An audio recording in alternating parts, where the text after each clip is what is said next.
Hi there guys, this is Liam from the Punks and Pubs. You're going to be listening to me in a second ramble about some shit with someone. This is an advert from the off, just to let you know, but the reason that this is an advert is not because someone's paying me, it's because I've just been happy with the service I've been provided. Merchstore.co.uk are a bunch of guys who have printed my t-shirts for me, the Punks and Pubs t-shirts. Go check them out.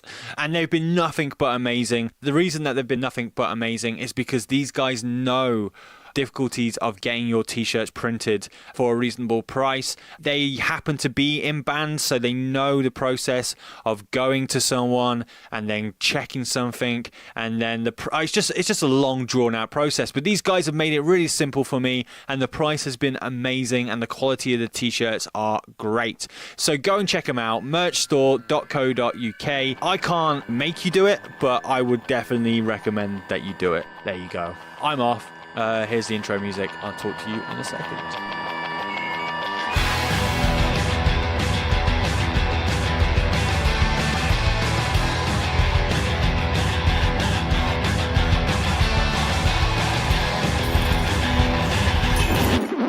Oi, you punks, go at my pub. Me and my friends in $100 Volvo, buzzing down the street while cruising on the road, getting fucked up on the 101, shooting our guns and having fun. 40 beers later and a line of speed, 8-ball blow and a half a pound of weed, headed down the tracks to Mexico, fucked on beer and stay cold. I drink cheap beer, so what are you? I drink cheap beer, so what are you? Hello and welcome to the Punks in Pubs podcast. My name is Liam Bird, and Happy New Year if you're listening to this in January 2019. If you're listening to this in November 2020, where the fuck have you been? And what's the future like? I'm going to presume it's like Waterworld with Kevin Costner, where everything is just fucking wet. If you live in the UK, it's definitely that. I hope you had a happy Christmas/holidays, depending on where the world you live, and that you're still talking to all your loved ones, because let's face it, there's always one dick in the family who ruins it for everyone by talking either politics, religion, or just some fucked up shit that no one wants to hear about their fucking weird life. But everyone's too drunk, and it's just going to take one little click, and then everyone's going to fucking blow up and murder each other. That was my Christmas. I hope yours wasn't like that. Anyway, that's behind us now. You don't have to see Uncle Nubber for a few months at least. It's the new year, it's 2019, a new chapter in all our lives, so let's make sure we write a good one,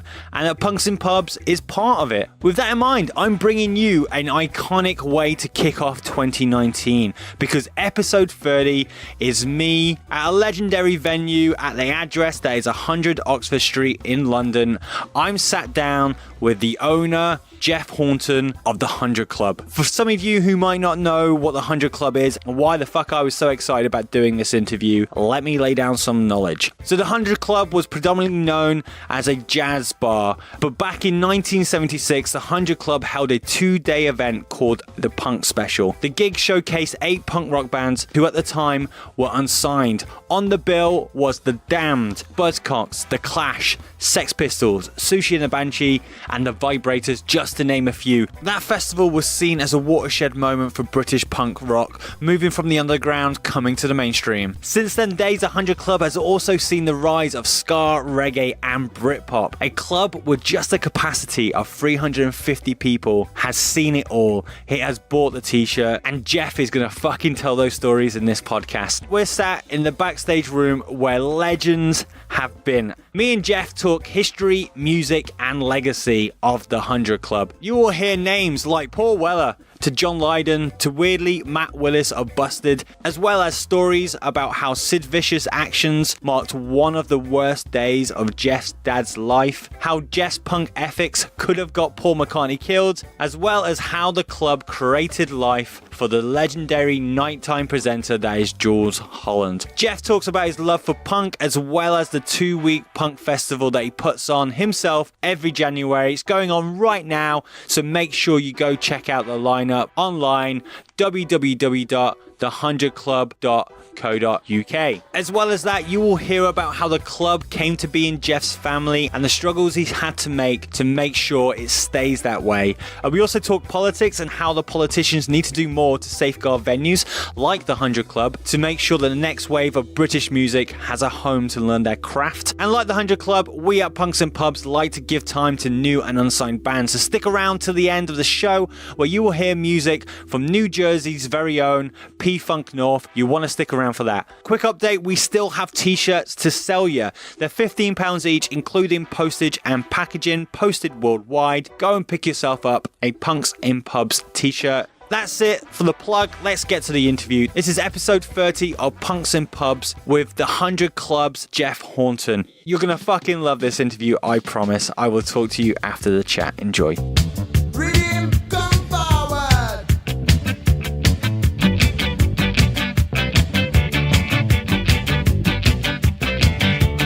Full stop. Till I get full stop. Full stop. Till I get full stop. My name is Ranking Full Stop. So all you really got to do is use a move your little feet and use a rocker to the beaches. I would say, yeah, alright. And when you hear this signal, you must rock. I said rock. I say you rock it and you shake it and you salsa. Oh Lord. Now hold on down there. Take it easy. Yeah, alright. Said are you ready? Said are you ready to start? Said are you ready? Said are you ready to start? I said stop. There was always this strict rule, I remember, where you would have Halloween, then it was fireworks night, and then that's when Christmas started then. But the lights are going up earlier and earlier now. I mean, these decorations in Oxford Street have been up since the beginning of October, I think. It's just crazy. Just getting ready, that's what it is. So I am sat in a backstage area that has been vacated. Is that the right word? Vacated. No, that means leave, doesn't it? Start that again. I am sat in the area whereabouts, in a backstage area in a club whereabouts artists like Jimmy Hedrix, Rolling Stones, Bob Dylan, David Bowie, Louis Armstrong, Oasis, Metallica, Paul McCartney. That's even not involving punk music. With punk bands, you've got the Damned, Sex Pistols, Clash, Gallows, Hyde, Black Flag. I can go on and on and on. But we are in a venue that is hailed as the birthplace of punk music. I am at the 100 Club, and in front of me is Jeff Horton. How are you, man? Very good, thanks, mate. Very good. So I've just reeled off all those names, and there's very few venues in the world that can probably have that bill on their list. When you're here on your own, like you were earlier on with, what's the dog's name? Stan. So Stan is sat. Stan, the 100 Club dog. Stan is sat right next to me now. Do you ever just look at your stage and just go, fucking hell? Do you know what? It's amazing. I've walked past the photographs on the wall here since they were first put up and curated by Emily Beaver, who's an old member of staff at the club and is a photographer, very good photographer. And she did some research and she actually discovered all these amazing photographs, asked permission from the photographers to get them put in frames, and actually took all her old ones down, put all the new ones up, and included some of the old stuff. And we did a little sort of exhibition. This is about 10, 15 years ago. So they've been up there a long time, these current ones. And actually, as you just say, I find myself walking through the club, and even though I've seen all these photographs a million times, I suddenly stop and look at any particular one, and I think, how did that happen? How did we manage to do that? Yeah. And it is something that I'm really grateful that I still appreciate. I'm still in awe of the fact that people like Queens of the Stone Age have played here, and the Sex Pistols and the UK Subs, and you know the Fall. I mean we haven't got a photograph up yet, but that's definitely going up. I mean, these are just incredible shows for a little venue in the middle of the West End that only holds 300 people. Yeah, it's phenomenal. And the stage itself is the original stage. It is. And it hasn't changed for all these years. Well, actually, the stage originally, before it became the 100 Club, Yeah. was down the far end where the toilets are Yeah. and the kitchen. And then when my dad took over in 1964 and named it the 100 Club because of its location, not at 100 Oxford Street, he did that because he wanted to take the word jazz out the title. It had always been in the title, the London Jazz Club, London Jazz Shows. But my dad wanted to start a more eclectic music policy. And he got his best mate, a guy called Bill Nile, to build that stage when he first came here. So everyone who's played here since 1964, which includes Muddy Waters, the Sex Pistols, and all the others that I've just mentioned, the Specials, they've all played on that stage. The stage in particular, it's a really wide stage. Yeah. It's a really long stage. Is there any reason why that is? No, do you know what? I'm not sure what the original criteria was for it. But it does seem to work very well. And I would imagine possibly it's because of those pillars in the middle of the room. Yeah. So the wider it is, the more chance there is of being able to see what's going on there. Because that's another reason that this venue shouldn't work. I mean, what other venue in the world has 3 pillars in front of the stage? I mean, it's just staggering, really, but it just seems to work. You spoke about your father then. So for people who don't know, this club has been in your family for quite a while, hasn't it? Since 1958. So can you explain how your father ended up coming to be part of the club? And Yeah, my nan was working for a guy called Ted Morton as against Horton, who we are. Who was an accountant, and he was a shareholder down here. And one day she went into work and he said to her that one of the shareholders was leaving, and he thought it was a good idea that she bought a shareholding. Now, my nan's quite a mysterious person because she worked as a secretary for Ted, and she didn't have, well-paid jobs, but she always seemed to have money. I mean, I've got some amazing photographs of her in the 1960s. In all these really glamorous places like Monte Carlo, Lisbon, Milan, when flying was really, really expensive. And she looks amazing in sort of twin set and pearls with her half-sister, with a cigarette in one hand and a dry martini in the other. She also had a holiday home down in Dorset. So she obviously had the money from somewhere to buy these shares. So she bought these shares and became, I think she owned 1/3. And then another shareholder decided he'd had enough, and my nan then spoke to my dad, who had a record shop in Walker's Court, and said, look, there's a third of this venue, I think it was London Jazz Shows it was called at the time, would you be interested? And my dad sold his record shop and bought the shareholding, which allowed him then to become a third shareholder of the club, and immediately changed the name to the 100 Club because of its location, as I said earlier. And he immediately had residencies with the Stones, with the Kinks, with the Who when they were the high numbers. In fact, he reckons that Keith Moon's debut was down here at the 100 Club.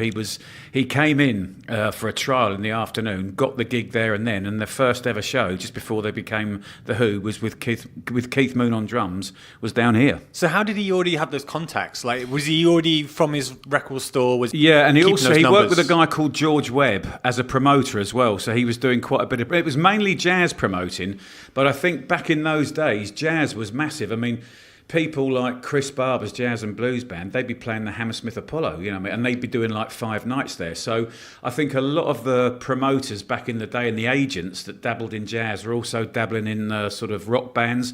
So I think my dad had quite a few contacts through his time as a promoter and as an agent, and was able to just ask people about the availability of these other bands. So can you remember the first person who graffitied your walls? Sorry, literally came into my head, because if you can't obviously see, but around us are loads and loads of signatures and graffiti and stuff like that. Do you know who the first one is? No, I've got to be honest, I don't. This has been around for such a long time that I think some of this graffiti, especially on that wall, which is the original dressing room wall, the one behind you, Yep. That graffiti has been here longer than me. So, to be honest with you, I wouldn't have a clue. But I'd like to think it was someone like Mick Jagger. Am I right in saying that you used to have a Chinese restaurant? We did. At the back, yeah. And Paul Weller tells me he still misses it. And I remember coming down as a 6-7-year-old, and the strange exotic smell of alcohol, cigarettes and Chinese food. I do remember that really distinctly, and actually a lot of people do. But yeah, Mr. Chan was the man who ran the kitchen. And my mum and dad had moved down to Dorset and taken me down there by this time. This was in the early 70s. And my dad's treat on a Monday was he would always come back with a load of Chinese food from Mr. Chan, which my used to heat up in the oven. And actually, back then, Chinese food was a rarity. I mean, when I was living in Dorset, there were no Chinese food. So it's like, what's this like wonder food? It's absolutely amazing. And I'd have kids coming round, mates of mine, who just go, you've got to go around Jeff's house on a Monday night. They've got this Chinese food there, and it's amazing. Do you think kids are missing out now with the fact that they don't have that smell of smoke? Yeah, like stale smoke and stale food. And although it's strange, since the smoking ban, you realise actually smoke covered up an awful lot of other stuff that's even worse. So the club itself has, obviously, people who listen to this might know the club just for punk, but the club itself is probably home to, you've already spoken about jazz, but obviously blues as well, yep. and reggae. And I think the club itself has always had that kind of anarchist spirit, even when it didn't know it. So like in the 40s, it was a swing club, yep. and a lot of the old American GIs would come here, yep. and is it Jitterbug? Jump, jive, and Jitterbug, which is frowned upon. Exactly. Yeah. So it's frowned upon. So therefore, you were promoting that. And also, the other thing is, it was really frowned upon if black and white people were dancing together, which is something else that we just used to let happen. Because at the end of the day, no one saw anyone, as even back then, as being black and white. They're all people with a joint love of great music, dancing, and actually having a great time in what was then a bomb shelter, because there's all this amazing jazz going on down here, and up above, London was being bombed. Especially in Oxford Street, which is like obviously a target for the Luftwaffe and stuff like that. So and a lot of the American GIs that would play with people like Glenn Miller, who came into the club, Peanuts Hucko, who was his right-hand man. These guys were actually serving in the American forces, but were over here as GIs during the war. We're talking about race as well. You had Don Letts down here playing reggae, which again in this area, like during the 70s, the London police didn't want reggae anywhere near the central London. My dad says to me. So as I said, we were down in Bournemouth, and again, I would spend like a Saturday morning like so excited because I was coming up to London with my dad. And we would come here on a lunchtime and we'd see Toots and the Maytals or Yellow Man or someone like that. And then we'd nip on the Victoria line to go up to Tottenham, because we're both big Spurs fans, and go and watch Spurs in the afternoon. I mean, for me, as a sort of 13, 14-year-old kid, it was just unbelievable. My dad says that the police were often down here and would say, shut this down or else we're shutting you down. And my dad would go, but why? We're not doing anything wrong. And they would just like point over his shoulder and go, because of that lot, and just point, genetically to a crowd of which, to be honest with you, 50% of them were white anyway. Yeah. But I just think back then the police didn't like the idea of reggae being in mainstream London. To them, its boundaries were like Holloway Road to the north or Brixton to the south, and they didn't want it coming anywhere near it. And, it's just ridiculous. And again, this is another thing, which we'll talk about later, no doubt, about why I have such awe of punk and what it stands for, because people like Joe Strummer and Paul Weller, these guys were visionaries. The Clash, going out without a support band and using Don as a DJ and bringing black kids into their gigs. Paul Weller did the same with Eddie Crosdale, who's a white guy, admittedly, but he's a Northern Soul DJ. It's black music, and that's what the Jam were using instead of a support. And you think of what these people did. They did far more for things like, the race issue. And there was a massive issue back then, because when you think about punk and you think about the backdrop that it grew out of, there were race riots all over the country. And yet these people like Joe and Paul, they're visionaries. I mean, they did more for race relations than any politician ever could.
kind of anarchist spirit that the club has. Did you think your father always had that kind of two fingers up to the establishment? I want to put on stuff that I want to put on. I think my dad, to be honest with you, no, my dad wasn't like that. My dad's very conservative in a lot of ways.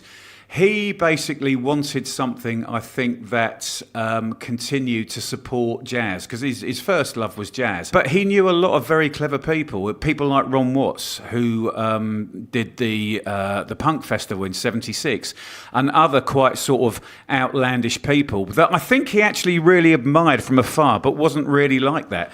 I think I grew up... I'll just tell you a story. I grew up in Bournemouth in a very white, very middle-class sort of town, village, and was very happy there, to be honest with you. But you would occasionally get incredibly bored. So I remember one night going to the Royal British Legion in Ferndown to an under-18s disco with a couple of mates because we were just absolutely bored out of our minds. And I think we were probably hoping to meet a girl or, nick some beers or something like that. And... the DJ was shocking. He's fucking awful. He's playing like the theme from Vandervoort to a load of 18-year-old kids or under 18-year-old kids.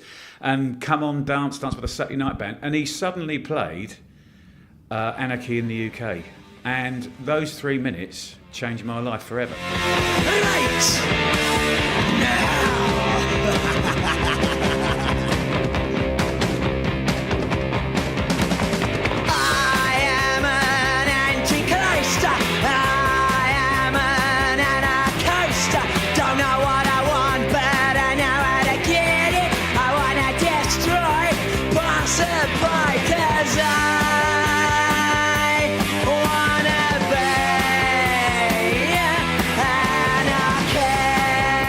Suddenly, someone had switched the lights in my head, that's how I describe it, and turned the water colour I knew I wanted to do. And I can still remember every single aspect of that room. The colour, the people, the staging, the old ceramic Worthington ashtrays. I remember everything. It was like time stood still. And that moment is still as close in time as I am talking to you now. Yeah. It had an absolutely dramatic effect on me. So what was it? Was it the first time it was like, this is completely different? What the hell? I've never heard anything like this. Or was it just the lyrics that grabbed you? I think it was the sound to start with, because I didn't really get to listen to the lyrics until I got the record and was able to play it and listen to it at home. But I spoke to my dad about this, and he went, well, they played the club 6 months ago. And it's like, why didn't you tell me? So, well, I didn't think you'd like them. They're nothing but bloody trouble. Yeah. But then I got talking to him and said, it's really had a profound effect on me. And he said to me, actually, it sounds very much like the first time I ever heard Lucille by Little Richard. He said that had exactly the same effect on me because I'd never heard anything like it. And that sound and that aggression and that kind of sticking to, even though I was unable to partially hear what they were singing about, it was so obvious from the music. It was sticking two fingers up to the establishment. And it was just the moment I awoke, really. Yeah. So...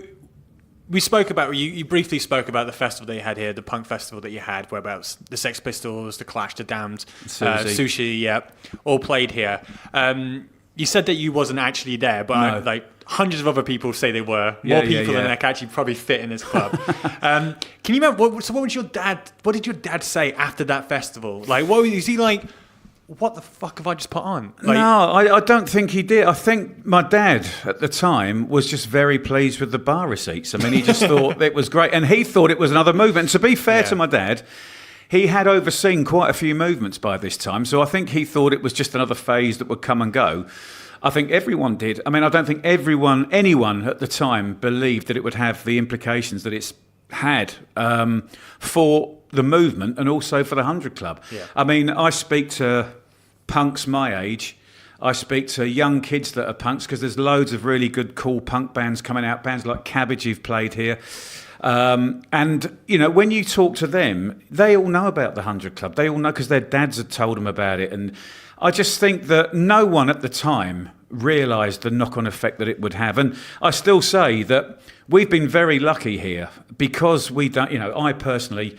I'm the only shareholder here, so I don't have anyone to answer to. So I can do what I like. So occasionally things mess up, occasionally things take off brilliantly. But what it's meant is that we've been able to dabble. We haven't had to go to someone in an accounts and go, we'd really like to try this, and be told, no, actually, we're not going to do that because there's not enough money or it's too much of a gamble. Yeah. We've been able to make those gambles, and some of them have been shocking, and have never been heard of again, but just occasionally you get something like the punk festival or like Suede playing here and kicking off the whole sort of Britpop thing. Just occasionally, when you do get them right, they really are amazing. And I think the punk festival, certainly, despite being the forerunners of so many different things that we've done, I think that's the one thing that stands out more than anything else. That's the one thing I think that we're associated with more than anything. Yeah, I mean, definitely. I mean, that's how I know about the 100 Club, was through that festival, and obviously stories about Sid Vicious fucking grabbing reporters and trying to choke them out or throwing bottles at people and stuff like that. Well, my dad says, I think the reason my dad had an issue with punk was because of the notorious incident with the glass that hit the middle pillar, and a shard of glass went through a girl's eye and blinded her. And my dad got a phone call from her mum saying that she wanted to come down and speak to him and to Ron Watts because she wanted to know why her daughter had gone to a gig one night and come home blind in one eye. My dad said it's still the worst moment of his life, and it was the worst moment of his entire career in 37 years working here. And a lot of people often throw that at me, and they go, well, how can you sort of go on about punk when things like this happen? But I always say to those people, it doesn't matter. If you've got 500 people in a room, whether they're punks or they're mods or they're Teds or they're football fans, there's always going to be one idiot, always. Yeah. For me, punk has always been about the greater good, and I have had nothing but an amazing experience of it. And I've, without wanting to be all touchy-feely, since that moment in 1976, I've really tried to live my life by the whole ethos of it, because I think it's the ideal way, or it's the way that, people should live their lives, really. So we're going to sidetrack a little bit on the ethos of punk. One of the founders of punk, John Lydon, are you a bit disappointed at the way that he's gone in his political views? Like, does that affect you in the way that you see the Sex Pistols, or you still see, if I'm honest, Sex Pistols are Sex Pistols? Yeah, and I think people change as they get older, but I think everything that he did for me and the band did for me will never change anything, in my opinion. And actually, I've spoken to John 2 or 3 times, and he is genuinely one of the most intelligent people I've ever met in my life. And I actually sometimes think, not that I know John at all, like, his friends would know him, but there is definitely still a mischievous streak in him. And I wouldn't be at all surprised if a lot of the stuff that he comes out with is purely for shock value rather than actually meant from the heart. And I don't believe any punk would actually genuinely believe some of the things that he says. Personally, I just don't. I mean, we talked about all the bands that have played, and you've talked about how significant the venue is for a lot of British bands. When you've got bands like the Black Flags, I've just literally saw a Terror, a little graffiti over there. The bands who come over here, are they aware of it as well? Are they aware of the history of the 100 Club? Yeah, I mean, we had a band called Bardo Pond played here last year, and they used to go out and support Sonic Youth back in the 80s, because they're all in their sort of 40s. And I was talking to the singer, who is, I forget her name now, she was lovely, amazing voice, little sort of hippie California chick, and she kind of just... I said, this is just... Because I knew of them, but I'd never seen them live, and they were amazing. I mean, they're not punk, they're far from it, they're the complete opposite. But I said to her, so where else are you playing in England? And she went, well, no, just here. I mean, we've flown in from the States, and actually we're going to continue the tour in Europe because we're much better looked after, because promoters and festivals are supported by the local councils over there. So, no, the only reason we're here is because we flew into Heathrow and we'd always wanted to play the 100 Club, so we got a show here. But no, the rest of the tour is going to carry on in Europe. So how does that make you feel? Like, it's so unusual to be able to have something whereabouts you have that love from a community of... It is, I mean, there's 2 instances. So things just knock you sideways. So I was in LA back in 2010 when the club almost went under. And we went out there, me, my wife, Lisa, and my kids, who have both worked here since, Jack and Ruby. And we decided, well, we don't know what the future's going to hold. Let's have the holiday of a lifetime. We did the whole Pacific Coast Highway thing. It was amazing. We were in San Diego, having something to eat, and this guy comes up and I start talking to him. He goes, hey, you're English? I went, yeah, that's right, yeah. He goes, whereabouts you from? And I told him London. He said, what do? You like solicitor? And I went, no, I run a music venue. And he went, a music venue? Which one? And I said, it's called the 100 Club. He went, get out of here. And he just went, hey, guys. And called all the bar staff over. He goes, he's played there. He's been there. All these guys in this restaurant in San Diego knew who we were. I mean, it was just the most staggering thing. And I think, actually, I know that we got all our food and everything for free as well. It was staggering. The perks. But also, when the club, as I touched upon it, almost went under in 2010, the thing that really got me, and it still makes me choke up now when I think about it, is the amount of letters and money orders and cheques. So there was one lady who wrote to me and said, dear sir, she didn't know my name obviously, I used to go to the 100 Club a lot back in the 50s and 60s. I haven't been there since 1966 because we moved to Norwich. But I had an amazing time there, and I'm really sorry to hear that you're in the trouble that you're in. I hope this helps. And there was a cheque for 500 quid. And this lady was like 93 years old. There were money orders that came in from America. So there must have been people's goodwill must have accumulated 7,000 or 8,000 quid in various different cheques and stuff. So I wrote back to all the people that had left a forwarding address. Not everyone did, and just said, look, this is just like the most amazing gesture, but I want you to know I'm not going to cash these, because actually the gesture means far more than the money. And actually, if I can carry on, if some miracle happens and I can carry on, and I get down because of rent increases or because of business rate increases, I'm going to put all these in a file and I'm just going to look at them, because it will remind me that there's a lot of amazing people in the world, and it's not just bloody Westminster Council or my landlords on my back. Automatic lover. Automatic lover, automatic lover, automatic lover. Here she comes, she's crazy, but she knows the scene.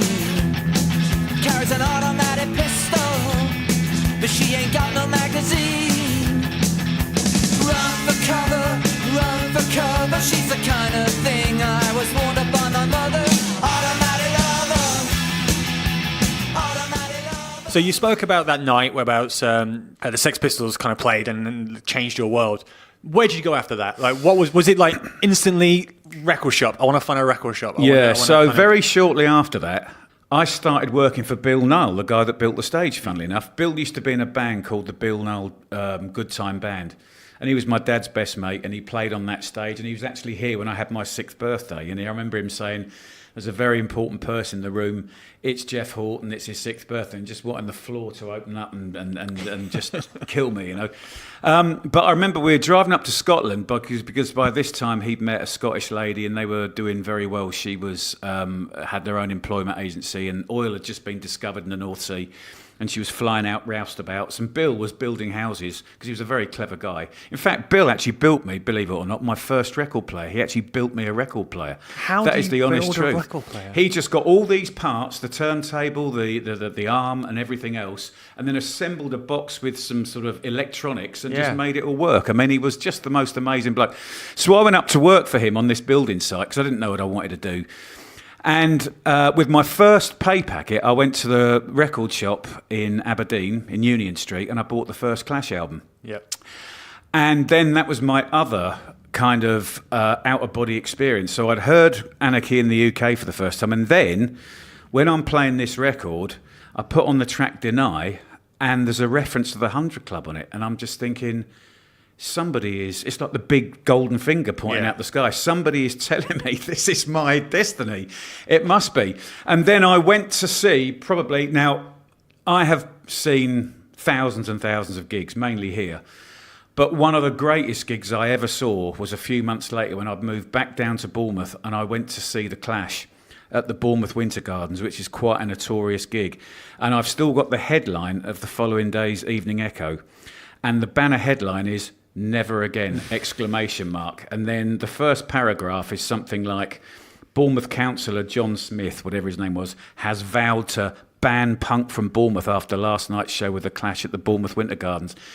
And the place got trashed, there's no question about it. But it didn't feel like violence that you had at the time at football. It was just that people were so excited. It was just, and they were amazing. It's the only time I ever saw them, and they were unbelievable. They had made such a massive impression on me. But the following day, on the front page of this paper, there's also a black and white photograph of the Bournemouth Winter Gardens, and there's like smoke coming out of the windows and out the side of the door and stuff. And it did get wrecked. I mean, I don't think there was a chair left in there, but it was just like youthful exuberance, really. I mean, it's the kind of that sort of thing when someone's been kept down all that time and something like punk comes across and everyone just goes mental. And those 15 months that it lasted were probably the best 15 months of my life, to be honest with you. So those gigs, were you like in there in the pit, bouncing around? Oh, yeah. So what about the idea, like, did you dress up? Because, like, obviously in that era, punk was very stylized. And also, things like Mohicans and all the safety pins, that really came with the second wave of punk. Yeah. That really was so. No, I think at one point I had a jumpsuit. And I think I had, I know obviously I had leather jackets and stuff like that. And I had some, I can't remember what it was, like a sort of upside down cross or something in my ear or something really pathetic. I saw people like Elvis Costello back then. I saw Sham 69. I saw the Specials a bit later on, 2 years later, which was one of the most punk gigs I've ever seen. The thing I think that did for me was that I realised there and then in those situations, I was seeing music at its very, very best. It doesn't get better than this. As an event, as something to stir the blood, something to get you excited and make you think it doesn't get better than this. And actually, I've always argued that actually punk is far more than just a 3-chord guitar riff and a haircut. You see punk in everything. You talk about grime artists earlier on. It's the same there. But what I've tried to do here, whether I'm putting on a punk gig, like my own punk festival that's in January, whether I'm putting on a night with Busted the other night, or whether I'm putting a night on with a grime artist, I try to give people that come here the very same gigging experience that I had when I was growing up. Now, I know that makes me sound like my dad, that makes me sound a man of my age, but actually, do you know what? There's nothing wrong with that, because actually, after all these years of experience, I think I'm right. I think that is what people want. I mean, we're going from punk to Busted, right? So that's, one extreme to another. But as we were talking about earlier on, those people that were down here for that show, I mean, I don't really get what Busted's about, but, that's fine. As I said to you again, it's not good to be snobbish with music. But when you see the stills and the footage of those people on that night here on Monday, you genuinely know that you have given an awful lot of people the best night of their life. And that's what it should be about. That's what we try and do here, Well, I mean, I'm going to admit now, I was actually at that Busted show. My girlfriend's a huge Busted fan, so we came down. You very nicely put us on the list. And the thing that I noticed instantly was the lack of barriers. Yeah. No barrier. Yeah. And for me, any gig I go to should always have that barrier, because that idea that a musician is within touching distance, like you may be near the speaker, but you can hear that guitar being played. Yeah. That for me is the experience of going to a punk gig. Is that something that you've always got? I know you've said that the only time you've ever put a barrier was Paul McCartney. Have you ever come close to any other time? No, I mean, I kind of just say to people, I mean, I said with Paul McCartney, Barry Marshall, his manager, who's a smashing bloke, but it loaded in the night before, and Barry said, right, all the production's coming at such and such a time. Then we got the back line, then the barriers come in. I went, what barrier? And he went, yeah, we're going to put a barrier in. I said, no, it's the 100 Club.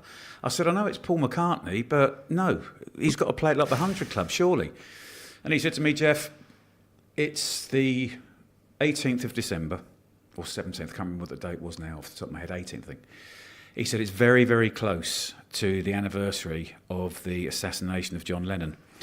And when this anniversary comes round, we get every single nutcase in the world email us and phone us. So they're going to do this to Paul, they're going to do that to Paul. So Paul McCartney playing your venue is a very good thing. Paul McCartney dying in your venue is a very bad thing. I think it's best we put the barrier in. And I kind of went, all right, fair enough. But that, I think, is the only time it's ever happened. Yeah. I mean, to be fair, it wouldn't be bad for the legacy of the club to have it like that. People have said that to me, but I've thought hard and actually I'm glad it didn't. But I think it kind of goes without saying. I don't have to tell people no barriers anymore. I think people just expect to play it. And also, you get one or two managers who kind of go, well, we want to secure it. And I just go, no, I'm not having high-vis security across the front of the stage. There will be a couple of security on the side of the stage who will jump in if they have to. But at the end of the day, no, that's not what we do. We give people, as I say, the kind of gigging experience that I had.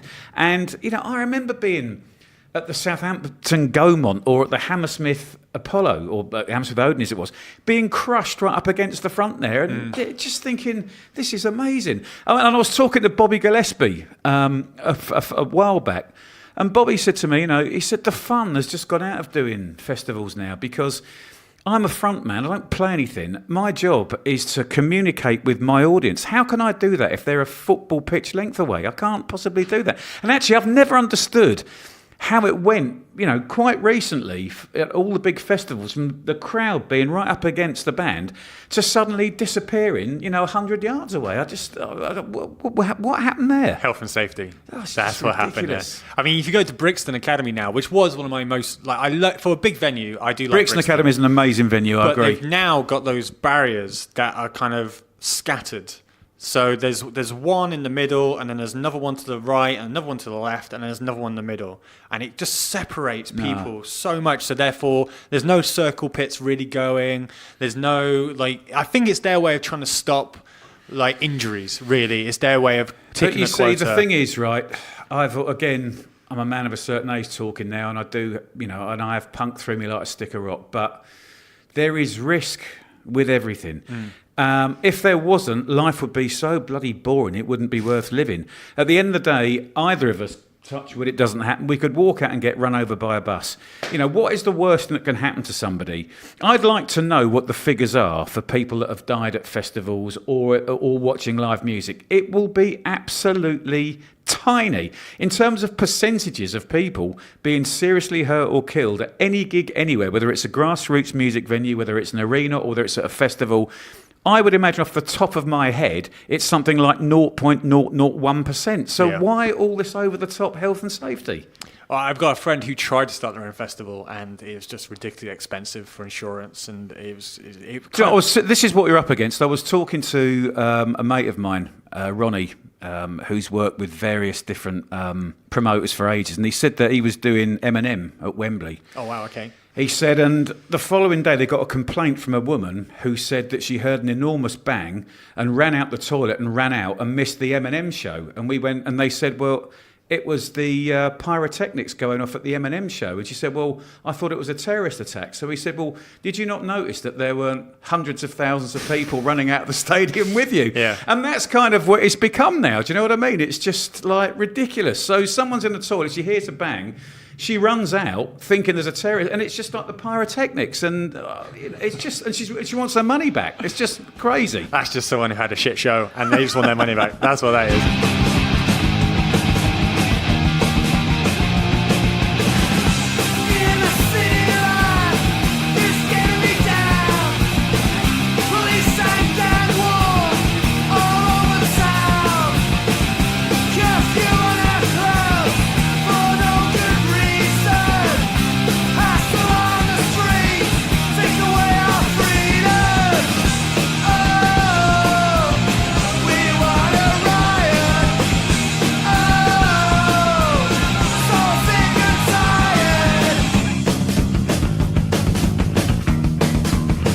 So how did you end up becoming here?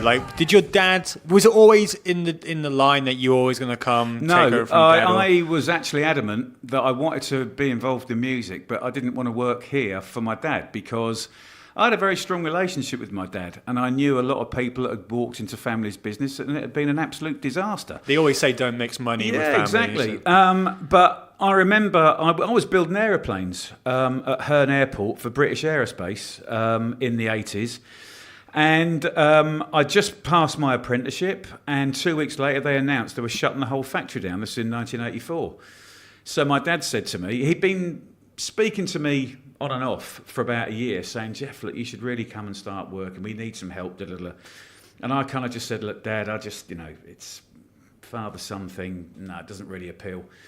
But anyway, I then had no job, so my dad said, right, you've got no excuse now. I want you to come up to London. Just give it a couple of months. So I said, okay. So I came up with the intention of giving it a couple of months, and I just fell in love with it. And I remember my very first night here. It was with the Ken Collier Jazz Band, and it was rammed. And Ken was a massive hero amongst all the sort of jazz fraternity in the UK. And the following night, I think it was either the UK Subs or English Dogs. I can't remember who it was. And so I knew within 48 hours what the 100 Clubs music policy was like. It was just like, that's amazing. So when did you take over full-time then? So I started working in 84, and by within a year, I managed the bar straight away, even though I had no bar experience. God knows what the bar staff must have thought about that. But then also I started promoting quite a bit. So my first ever show was with Wilko Johnson. And I remember I charged £5 in, and I paid Wilko 500 quid. And we had 500 people at a fiver. And the following day I walked in and my dad says, I want a word with you. And I went, what? He went, why did you pay Wilko 500 quid last night? And I said, because we had 500 people at a fiver, Dad. He said, next time pay him 3. And it was kind of like that with my dad. And he was a real stickler for stuff like that. But I think, it wasn't him personally, it's a generational thing, I think that with a lot of people that were in business around that time, that kind of rationing mentality, it sort of finds its way into business and that kind of ideology. But I actually, after my dad retired and I took over completely, it was 2001. Yeah. And I remember doing the opposite of everything that he did. So I started paying my staff really well. And then things happened, for instance, like people would turn up for work. So a lot of the time beforehand, my dad would call me and say, you've got to come in on a night off because someone hadn't turned up to work. Well, they're being paid shit money and it's going to be a really difficult night. No wonder they haven't turned up. So I just made sure that people were well paid. But also, there's a business reason as well for that, is that people would not only turn up, but actually all our losses suddenly stopped overnight. So, we'd have stock checks where we'd lost maybe 2,000 quid. Oh, wow. And it's just like, the stock checks were monthly, so it was like 500 quid a week, which is a lot of money back then. And to me, it was just like, well, actually, if we pay people decent money and they feel appreciated, this sort of thing isn't going to happen anymore. And sure enough, it didn't. But also, other things would happen. So you'd have a really busy night. You'd be 2 people short because 2 people hadn't turned up, which meant that you can't open that small bar. And in today's money, if you don't open that small bar, you're looking at losing 2,000 quid. So pay people. It's like an insurance policy almost, And you're making people feel good about themselves. You're making people feel like they're being properly rewarded, so they want to come into it and they actually enjoy coming into work. So let's kind of talk about the business side then. There's been loads of venues that have closed. So obviously CBGB's closed its door in 2006, which is for a lot of punks like the mecca of American punk. Yeah. And then that kind of left the 100 Club, after the Astoria closed down around the corner, the 100 Club was probably the second now most punk venue with people associating with punk. And then in 2010, you nearly closed. How did that come about? Was it just all of a sudden rent charges gone up, or what the fuck? Or was it slow progression? It was, there'd been a bit of a slow progression, but then we got hit by a massive increase in rent. It had gone up something like 40%. It was just completely and utterly impossible.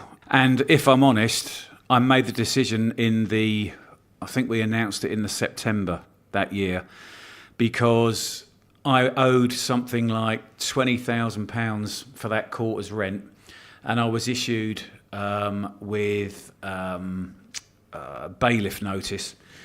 And I just thought, right, I can't continue like this anymore, because actually I realised as well when I started looking through the accounts, if anyone really starts looking through this, they'll probably be able to prove that I'm trading while insolvent. Yeah. And if that happens, they can come after me, and that's going to affect my family as well, and I can't have that.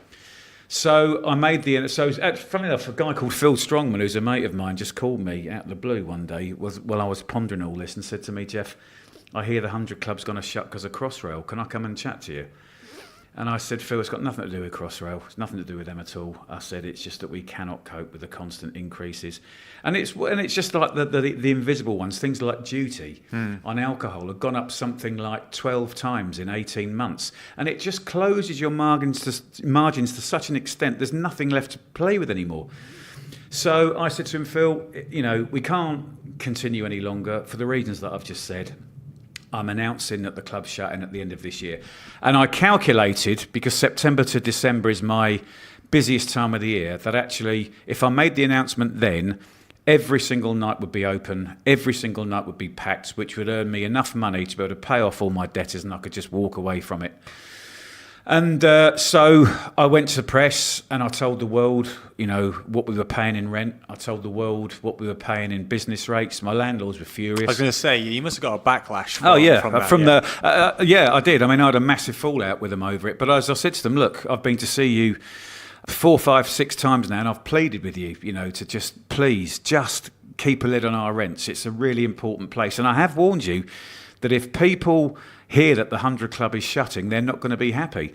And so we're going to have to shut, and I've told them why. And actually, there isn't a single word, full stop or comma, out of place, because if there was, you'd have issued me with a writ. You wouldn't be sort of falling out with me like this. And then I got a letter from Westminster Council as well saying, Jeff, we saw your thing, you need to know. It's just like, it's all bollocks, actually. That is what we're paying. Anyway, also, reading this in the back of a cab was a guy called Richard Copcutt, who at the time was GM of Converse UK, who came to see me a week later and knock on the door, this great big bloke, 6'2", tattoos everywhere. He went, Jeff, are you Jeff? I went, yeah. He said, I'm Richard from Converse. He said, mate, we need to talk. He said, I was a drummer in a punk band on that stage. We were called the Souls of Destruction, and we used to support English Dogs, UK Subs, etc., etc. He said, this place means so much to me, and I'm in a great position with my job at Converse to be able to help. What do you need? So we sat down, had a chat, and a few days later, this head of terms came back with this sponsorship inserted into it, which was just, my God, I can't fucking believe this. This is just, I didn't think things like this actually happened. Yeah. And then I went, Richard, hang on a minute. I said, before I sign this off, you do know that we can't call this the Converse 100 Club. You do know that we can't replace that 100 at the back of the stage with a big Converse logo. And he went to me, Jeff, why the fuck would we do that? And I went, because you're a big corporate company. He said, Jeff, if you sign this and you get into bed with us, you'll realise very quickly that we don't operate like other big corporate companies. And to be fair to them, they were as good as their word. And we had some amazing days with them. So we put on the Represent Festival, where we had UK Subs play here. That was the punk day. We had Nas, did the hip-hop night. We did Paul Weller. We had Blur for the Britpop night. Spiritualised. Toots and the Maytals did the reggae day. It was just the most sensational. We did some amazing stuff with them. Black Rebel Motorcycle Club came and played here for a night. We did some amazing stuff. But in 2016, it was pretty obvious that Converse's, it wasn't the same relationship anymore. Kind of moved on, I think, a little bit, which all companies do. And they decided it was time for somebody else to pick up the baton, which is fair enough, And I always say I will never have anything but good to say about Converse, because without them we wouldn't be here now. Luckily, I'd had a relationship with Fred Perry before my relationship with Converse, and I knew their chairman, John, very well. And John had always said to me, even while Converse were on board, Jeff, if anything ever happens with Converse, promise me I'll be the first person you'll speak to. So when I knew that Converse were going to move away, I rang John, and I think John came to see me at the end of 2016, and I think we had 2 meetings that lasted 10 minutes, and John just went, we're in, we're here. And they have been absolutely unbelievable. In fact, actually, I think the fit is actually even better than Converse. I never thought I'd ever say that when Converse were on board. But I think Fred understand me a bit more because they're a smaller company as well. We're also both British. We also have longevity. We both have music heritage. And it's turned out to be absolutely amazing. And they have done some amazing shows here, absolutely amazing shows. We've had moon landings with them. We've had Baxter Jury with them. We did, I mentioned it briefly, when we had the Fall here. We've just done an amazing Sunday afternoon called All Our Tomorrows with like 12 up-and-coming bands, acts from Black Midi, who are superb, Dylan Cartledge, who's great, people like that, Kojak, who's just a little hip-hop collective from Dublin, who are just amazing. So, yeah, they kind of absolutely get what the 100 Club's about. And, you know, it's funny, when I talk to people like you, who obviously understand what the club's about as well, and, you know, people like Fred, I can tell you it's a really rare thing, you know. A lot of people will come in from like big corporations, go, Jeff, I've had this really good idea, we're going to do a music festival down here now. Our colours are yellow and blue, so let's paint everything. This is like, just piss off, you know, you haven't got a fucking clue. But yeah, I mean, I've been very lucky in having 2 partnerships, one that ended with Converse and then my current one with Fred, where I've had 2 partners who understood absolutely what the 100 Club ethos is. And I think that's quite a rare thing. Just wanted to go back to the closure. Was at any point, did any of the big groups like Festival Republic or Live Nation start swimming around you, like trying to take it? No. But there again, I think that's my fault, because I know that I went on record around that time, and if you Google it, you'll find it somewhere, where I said, and I still believe it, I will never ever sell out to one of those companies. I will not let the 100 Club become part of a portfolio of a big corporate promoter or whatever, because at the end of the day, they won't know how to run it properly. And actually, what would have killed me, what would have hurt me more than anything, far more than just closing, would have been to say be stood at a bus stop 6 months after selling out to someone like that, and hearing 2 people having a conversation and saying, do you know, I went to the 100 Club the other night. It was fucking awful. It used to be such a great venue. That would have really killed me. And I know that sounds terribly egotistical, because it makes me sound like I'm the only person who knows how to run it. I'm not. It's my team that run it, and it's my team that actually keep it. So Jenny, who works for me, my booker, Stoyan, that works behind the bar, my sound engineers, Ray and Dan, my security people, and the guys that I've got into bed with, such as Sybil at Music Venue Trust and Chloe and Sam. You know, these are the people that run the 100 Club, not me. I've just managed to put this group of people together. But what I have done is handpick these people, knowing full well they know exactly what the 100 Club is about, and not everyone does. And I know that if I did end up selling, it would end up going to someone who can afford to buy it, but actually doesn't share the same values that we all do. Well, we kind of spoke about it before we actually started recording, was the idea of government actually protecting venues like the 100 Club, Thekla in Bristol, the Troubadour in West London. Venues like that, whereas they do have some kind of a historical element. They're not just a club, they're actually part of the birthplace. Yeah, they're the birthplace of music, and also, it's a massive part of the community. And especially, I think, in central London now, there's very few live music venues, because there's no community. They've just been swallowed up. I mean, you've got an Ann Summers to the left of you, and is it a Body Shop? Or something like that to the right Boots, of you. Boots. So, that identity of having something in a major tourist element of walking down this road. Do you believe that the government have been doing more? I know there's an initiative whereabouts now they're trying to push through Parliament, whereabouts these sites are now going to be seen as heritage sites. I think there's a lot of talk, but the proof will be in the pudding when actually stuff's put into legislation. I think it's quite a trendy thing to actually be seen to be supporting. But it's no use just giving sound bites. You're going to have to make it law. Things like Agent of Change have got to come in and become law, so that people can no longer complain about noise emitting from a venue. In fact, a lot of the time it isn't even the music, it's the incidental noise of people leaving or car engines starting or people coughing or people, since when is a basic form of human communication like talking, since when should it be banned after midnight? I mean, come on, it's just...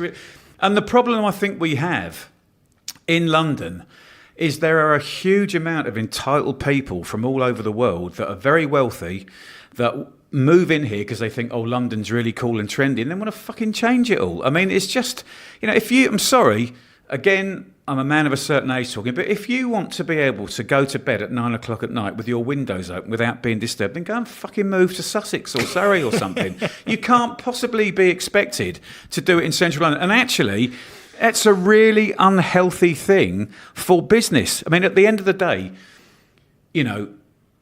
whether you like it or not, the nighttime economy is crucial to London. And if you stymie it all the time, I mean, how long is it going to be before someone finds the sound of knives and forks and glasses outside when people are eating outside offensive? I mean, when's it going to stop? It's just... is a restaurant's not going to be able to let people sit in a garden space and eat after 9 o'clock in the morning because somebody finds the sound of laughter and crockery offensive? I mean, it's just, seriously, people need to have a long, hard look at themselves and chill the fuck out. They really do. It's not even that. It's also the fact that we're a tiny little country, and for somehow we have created music that is loved around the world. I mean, no other country in the world that's as small as us has created the Beatles, Bowie, Pistol, the Stones, Clash, Stones, Amy Oasis, Winehouse, the Specials. You just keep going on and on and on. And that's because we've had venues that allow these bands to be able to grow. By shutting down pubs or clubs, you're cutting off something that we are known for as music. I went to a culture, media and sports panel in Parliament to talk about this very subject the other week, and Shaldo, who was part of the panel, he came up with a very, very good analogy. He said, if you start taking grassroots music venues out of the equations, it's like going to school, you go to reception, and then you miss out primary school altogether and you go straight into secondary school, and that's exactly what it's like. Bobby said to me a million times, I'm sure the UK is full of amazing bands in bedrooms, right? But it's places like this where they learn how to perform, where they learn how to cut their teeth, where they learn how to engage with an audience. You can be the greatest band in the world, but if you don't have any personality, if you can't put that across to your audience, you're going nowhere. And you can't expect people to go from a bedroom, to use Shaldo's analogy, straight onto a stage at Isle of Wight or wherever. Yeah. And actually, the other thing is as well, without this continued conveyor belt of talent that comes through, not just the 100 Club, but the Lexington and the Joiners and all these amazing venues around the country, who is actually going to headline, say, the Pyramid Stage in 2025? It's either going to become the domain of Simon Cowell, so you get all that fucking X Factor shit on there, in which case people will just vote with their feet. Or the thing that I think we are all facing, if this continues, is that festivals are going to up their roots and move to Europe, where there is a lot of support. So you could end up with something like the Isle of Wight Festival in Barcelona or something like that, because I've already mentioned with Bardo Pond, a lot of these American acts are now coming over doing one show here and then doing the rest of the tour in Europe, because over there, the local councils, local government understand that actually you're putting this amazing show on in this venue, which means there are people coming into our town, there are people going and eating at our restaurants, there are people having coffee and tea in our cafes, they're having a couple of beers in our bars, they're using our hotels, there's transport infrastructures being used. We're the only people in Europe that don't understand that. And one of the things that I said to these MPs at this CSM meeting is, there has to be bigger picture thinking from people in authority, because if we go down the pan, a lot of authority figures probably won't give a shit. In fact, they'll probably be quite pleased. But actually, it's going to affect them as well, because it's going to affect tourism. And actually, when you look at the amount of money that live music puts in the treasury coffers, 4.4 billion, I think it was last year, and a total turnover of £7 billion, that's huge. So if these bands are cut off at this point and this conveyor belt stops, that's going to affect everyone, not just grassroots live music venues. This time is coming like a ghost town. All the clubs are being closed down. This place is coming like a ghost town. Bands won't play no more. Too much fighting on the dance floor.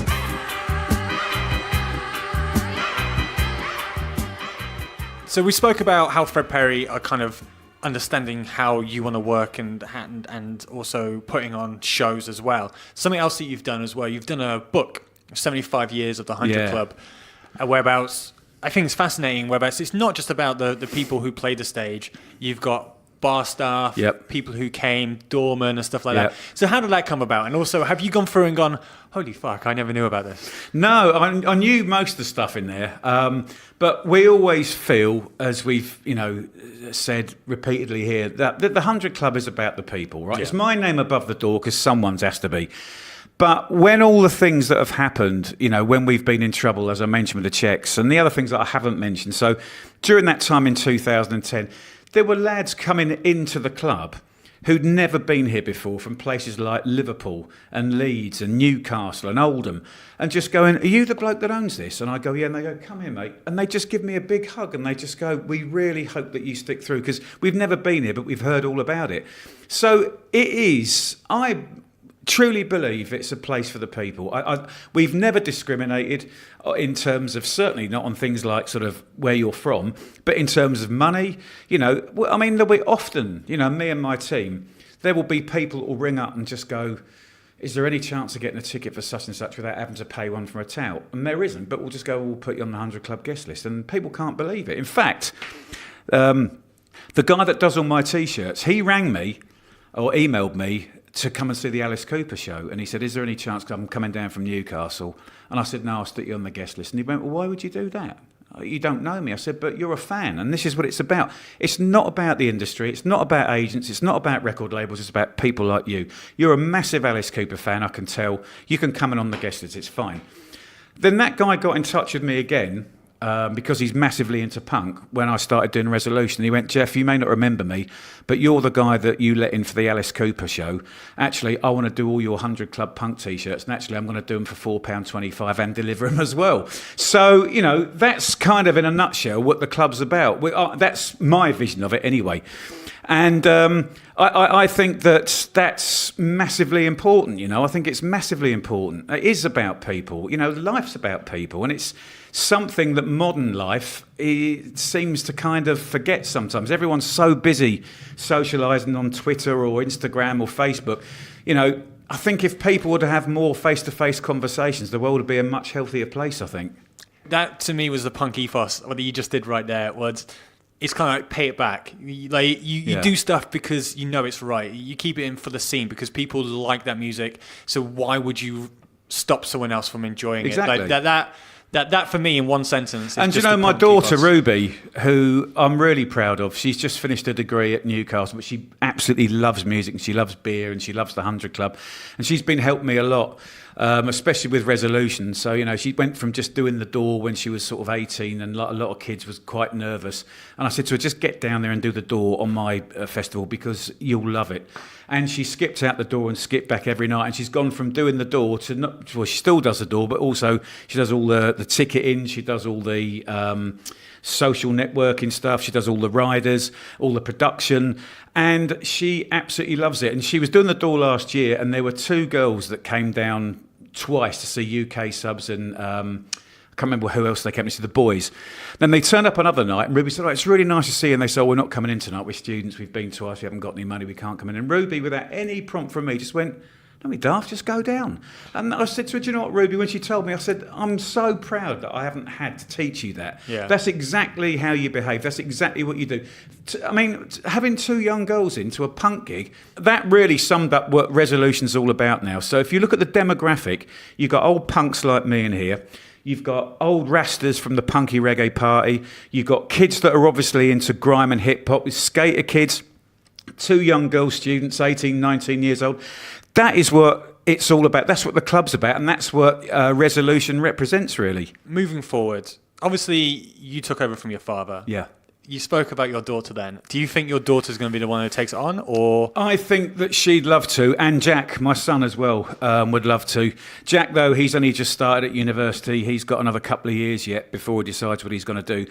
I have said to all of them, I wouldn't even think about handing over to them just yet, because there has to be some kind of... there has to be a future here. I would not lumber them with the financial worries that I've had. I just wouldn't do that to anyone, let alone my own kids. But if we can find some kind of common ground, if with all the stuff that I'm doing with Music Venue Trust, with the GLA, with independent venue week. If we can actually knock down some barriers and we can actually get some funding and we can get our business rates reduced because we're a grassroots live music venue and all these other things that I'm challenging at the moment, and that there is a viable future, then yeah, most certainly I would love to hand over. And I think that they would both do an amazing job too. Are you hopeful? Like, do you sit there now going, we are in a much better position than we've ever been? Like, No. moving forward, no? I don't, because there are still people who, that I'm having to deal with. I've got to go to a hardship committee meeting in a couple of weeks' time because I've applied for hardship for my business rates and been turned down because they say I've made a profit. But I don't know whose accounts they've been looking at. They're certainly not mine because I haven't. So I need to find that out. Rents as well. We've got Crossrail opening next year. So rents are only going to go one way, I would imagine. What we need is for a massive sort of hearts and mind battle, really, to make these people realise, actually, do you know what? There is such a good thing as goodwill, as corporate goodwill. And actually, if you were to hand some out, you might realise that there's a lot more to life than just money. And actually, you might find that you're financially better off if you make one or two decisions which are done for the greater good, rather than just making loads of money. So I think we've still got a big fight, but I'm not giving up. I'm passionate about what I do. I'm passionate about the 100 Club. I feel a duty to keep it going because it feels like I've got the family silver in my hands. But also, I actually quite like being an enormous pain in the arse, which I think a lot of people think I am. So, I'm fucking staying here. I'm not going anywhere until you shoot me. Well, we all look forward to the sit-in that we'll have when the bailiffs come and try and kick us out. But Jeff, thanks so much for your time, man. And for a fan of punk, just sitting in this room is just That's so brilliant. happy, man, because Thank you. it's such a venue that is so close to a lot of punks' heart, and also not just punks, musicians, like anyone who loves music. Yeah. Like, this venue is such a part of their life. It's just, it's Well, been a I'll pleasure. just tell you one quick story, and this isn't plugging the book, but there's a great story in there from Jools Holland, and he told me this 6 or 7 years ago, and I always told people that, and they went, yeah, sure, Jeff, yeah, we know you like a good story, but come on. But he actually says he really loves the 100 Club and he's really grateful to it because he was conceived after his mum and dad had a night out down here. So there you go. That's one of the stories in the book. 100 Club, Genulade. Thanks so much, Jeff. Cheers, mate. All the best. When I get to the bottom, I go back to the top of the slide. Where I stop and I turn and I go for a ride. Till I get to the bottom and I see you again. Yeah. But don't you want me to love you? I'm coming down fast, but I'm miles above you. Tell me, come on, tell me the answer. Well, you made me a lover, but you ain't no dancer. Now I have the scandal. Thank you to Jeff for giving up his time to talk to me. And as you heard, the 100 Club is not financially out the woods. So go and check out what's on the bill. Go to the100club.co.uk and go and watch a live show. Don't live in London? Then check out your local venue and see what's going on. Because if you don't go, shit will close down and music will suffer. If you're a punk geek like myself, make sure you check out the 100 Club Stories. It's a fucking great book. I got it for Christmas. It's in the bio on the phone that you listen to this podcast on, I'm guessing. In that bit, there'll be a little link, web apps. It will show you where you can purchase the book. Right, support the podcast and go and buy yourself a fucking t-shirt. All money raised will go towards making this podcast bigger and better. Don't have the cash right now for a t-shirt? No worries. Go rate and review on iTunes, Spotify, or whatever podcast streaming you use. It's a great way to help the podcast for free. It helps people find it easier and stops people from fucking finding CM Punk. Don't forget to go and follow on the socials at Punks in Pubs. Right, that's it from me. Thank you for listening. Playing at the show this week are a great ska band called P-Funk North from New Jersey. If you see them on the bill, make sure you check them out. They're fucking great. If they're in the UK, I'm at the front dancing my ass off. This track is called Third Degree of Separation, and it's a cracker. As always, if you're going to a punk show in the coming weeks and you see someone fall down, you pick them right back up. Until next time, Happy New Year. Bye-bye. We know what we've done, we don't wanna believe it.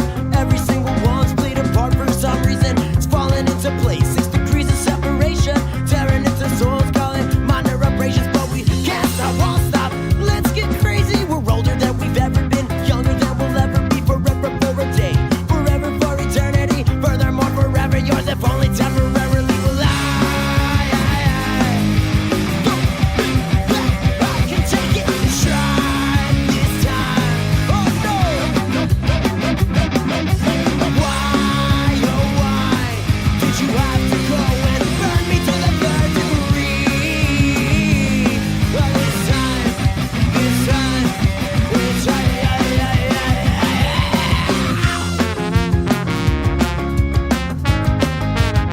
Pick it up, pick it up.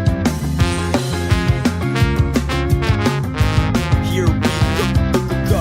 Instead of climbing charts, find us in the underground as P-Funk North. We'll never compromise our sound, don't stunt, don't front. You'll never hit me harder than this roach blunt. And I couldn't get more burn if I was locked up in a toaster. Whoa, host with the moster, motorboat. Your mama mailed the tape to your father, so I bother. Don't even ask, I'm thinking outside the blunt with the light up on the dash. And I don't think that I can take it and try this time. Oh no! Why, oh why did you have to go and burn me to the 3rd degree? Oh, this time, oh, this time, oh, this time. Oh yeah!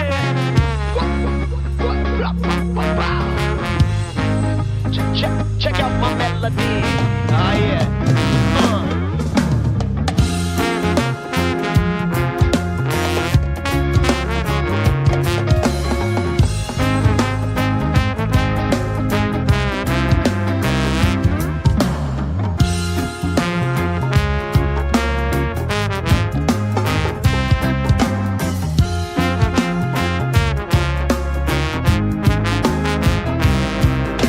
Well, I